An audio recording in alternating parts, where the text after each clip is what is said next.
Since we invoiced our purchase order in the last video, we can now pay our supplier. To do so, we'll click on the Payables Work Center, Supplier Accounts View. From here, we can find our supplier and click View. Under Open Items, we'll see the invoice that we posted. To pay it, we can click on Pay Manually by Outgoing Check.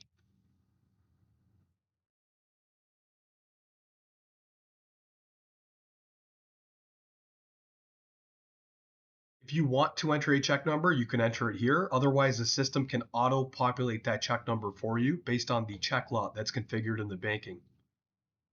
Other than that, all of the information is already selected how it should be. We have the payment against the invoice, so we can go ahead and click Post. The system will assign a check number automatically.